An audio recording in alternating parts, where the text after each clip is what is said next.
हाँ तो साथियों नमस्कार।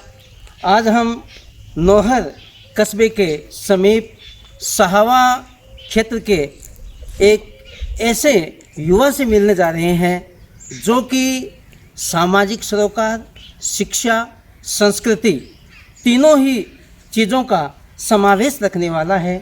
आज हम देखते हैं कि आजकल जो युवा लोग हैं, युवा वर्ग हैं, वह समाज सेवा से कुछ हटकर के और एक आर्थिक जो क्षेत्र है उसकी तरफ ज़्यादा बढ़ते हुए हमें नज़र आते हैं। लेकिन मेरी नज़र में एक ऐसा युवक देखने को मिला जो कि जिसे जहाँ कहीं भी समाज सेवा का कोई अवसर मिलता है वो अपने हाथ से नहीं जाने देता है। तो साथियों, हम स्वयं उस युवा से मिलने के लिए जा रहे हैं जो कि वृक्षारोपण, रक्तदान, शिक्षा सभी से लेकर के और असहायों की सहायता तक सभी प्रकार की जहाँ भी मौका मिलता है किसी भी अवसर को चूकने नहीं देता है। तो आज हम इस सहावा क्षेत्र के उस युवा से मिलते हैं जिसका नाम है गुरदत्त सिंह ढाका। तो साथियों चलो हम मिलते हैं गुरदत्त सिंह ढाका से। नमस्कार जी गुरदत्त जी। नमस्कार जी। तो आज हम नौहर जगत चैनल के माध्यम से हमारे जो दर्शक हैं उनसे आपको रूबरू करवाते हैं।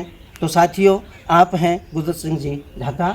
सबसे पहले नौहर जगत के सभी दर्शकों को नमस्कार। तो मैं सबसे पहले तो क्यों ना हम अपनी बातचीत बैठ कर के शुरू करें तो थोड़ा बढ़िया रहेगा। जरूर।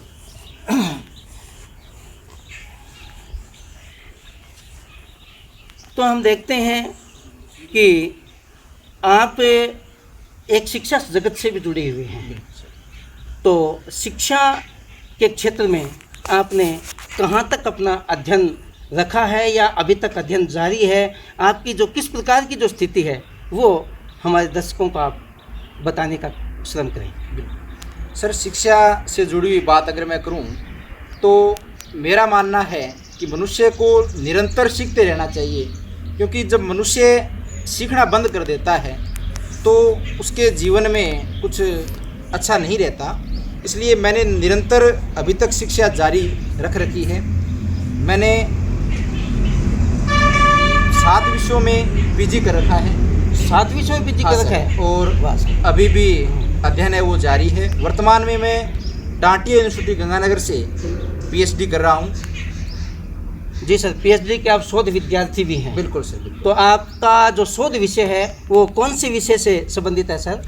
सर, मेरा शोध जो विषय है वो शिक्षा शास्त्र का एक टॉपिक है, जिसके अंदर जो अध्यापक हैं उनकी कार्य करने की शैली, उसमें उनके कौन कौन सी समस्याएं आती हैं और उसके कारण उनमें किस प्रकार का तनाव रहता है, किस प्रकार वो विद्यार्थियों में शिक्षा के प्रति अभिरुचि पैदा कर सकते हैं, इस विषय पर मैं अभी शोध कार्य कर रहा हूँ। जी सर।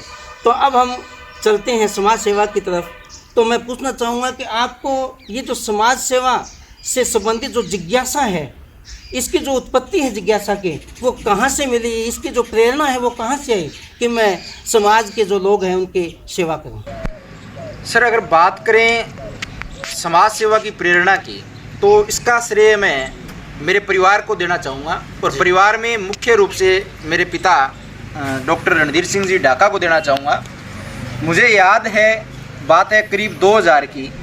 उस समय हमारा जो सहावा का जो वर्तमान में सीएचसी है वो पीएचसी हुआ करता था जी। और यहाँ एक डॉक्टर साहब थे, डॉक्टर दिनेश जी शर्मा। जी सर। उन्होंने एक बार ऐसे ही घर बैठे थे तो उन्होंने कहा कि ढाका जी, हमारा जो चिकित्सालय है उसके गेट नहीं है, जिसके कारण जो पशु हैं वो चिकित्सालय में अंदर तक आ जाते हैं। तो मुझे खुद अच्छे से याद है कि हमारे घर का जो गेट था वो एक काठ के फट्टों का बना हुआ था, जबकि पिताश्री ने वहाँ एक गेट का निर्माण करवाया और लोहे का गेट है वो लगवा कर दिया। तो मुझे प्रेरणा मिली कि हमारे पास अगर ना हो पर हम समाज के लिए कुछ करें तो हमें अच्छा महसूस होता है।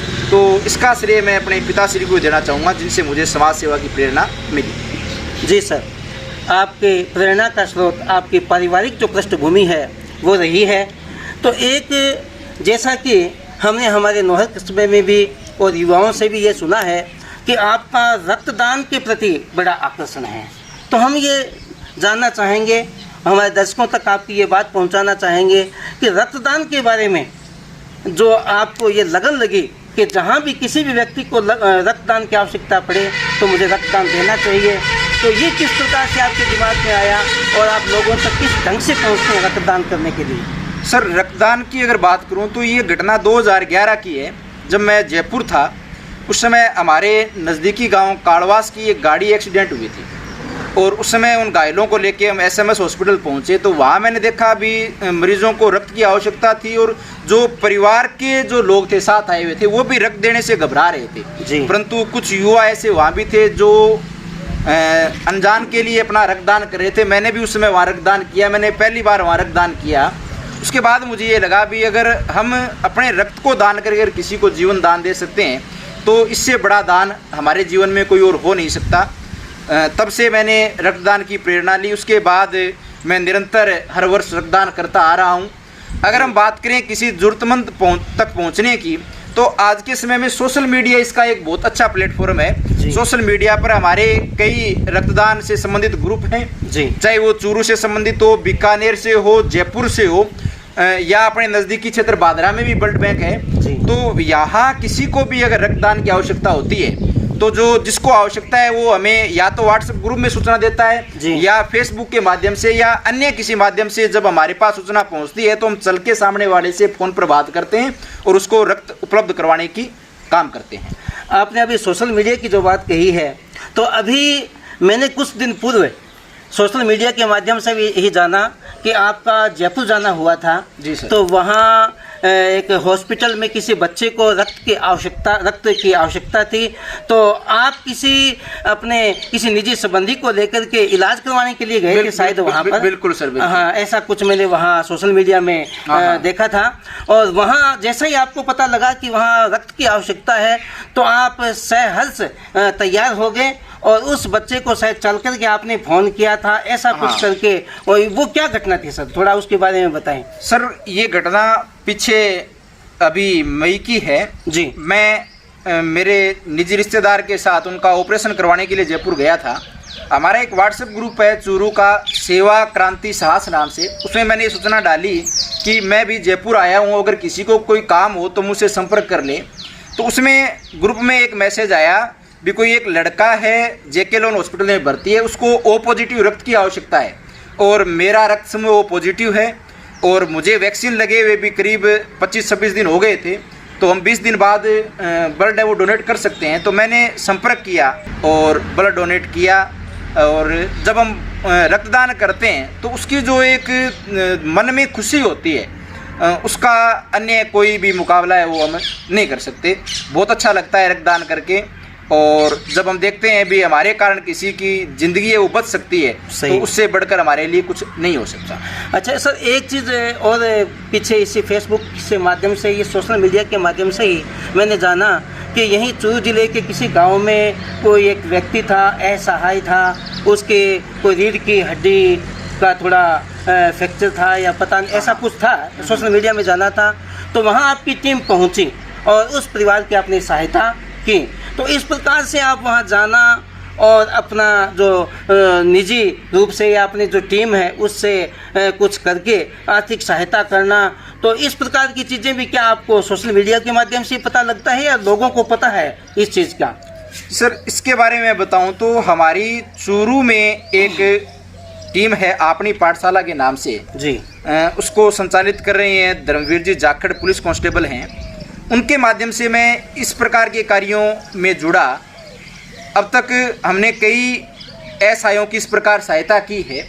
कोई भी उस टीम अपनी पाठशाला में इस प्रकार की सूचना देता है भी हमारे आसपास के गांव में इस प्रकार का कोई असहाय व्यक्ति है, उसे मदद की आवश्यकता है, तो हम हमारी टीम के साथ वहां जाते हैं। सोशल मीडिया से उसको लाइव चलाकर हम उसका प्रचार प्रसार करते हैं और उस समय जो हमारे व्यूअर हमें देख रहे हैं वो अपने सामर्थ्य अनुसार उसका सहयोग करते हैं।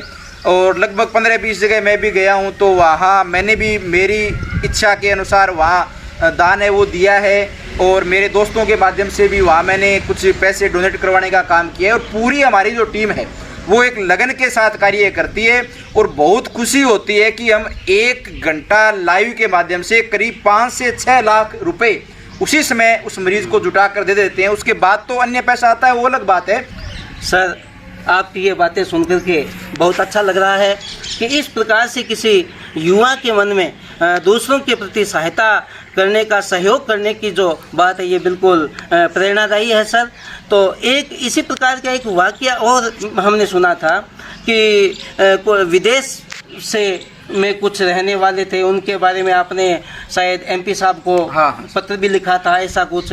तो उसके बारे में भी हम जानना चाहेंगे कि अगर ऐसी बात कुछ है, ऐसी चीज़ें, तो हमारे दर्शकों को बताएं। सर, ये घटना 2019 की है।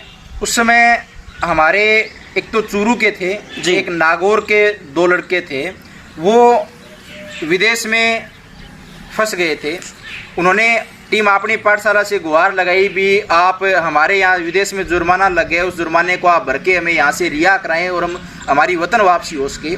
तो उस संबंध में हम नागौर गए, वहाँ लोगों से सहयोग लिया, हमने भी सहयोग किया। इस संबंध में मैंने एमपी साहब राहुल जी से बात की और सीकर के एमपी सुमेधानंद जी से भी मैंने बात की। उन्होंने भी इस बात को विदेश मंत्री के माध्यम से रखा।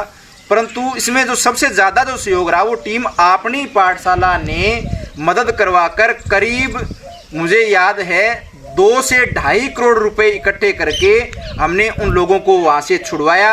आज वो लोग अपने परिवार के बीच में हैं। जब हम उन लोगों से मिलते हैं तो हमें एक असीम खुशी या आनंद प्राप्त होता है।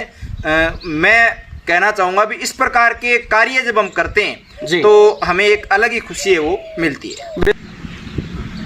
अभी कोरोना काल में आपके यहाँ जो बच्चे आपकी संस्था में अध्ययन कर रहे हैं, उनके बारे में आपने एक निःशुल्क शिक्षा की जो घोषणा की है, तो वो किस तरह की है?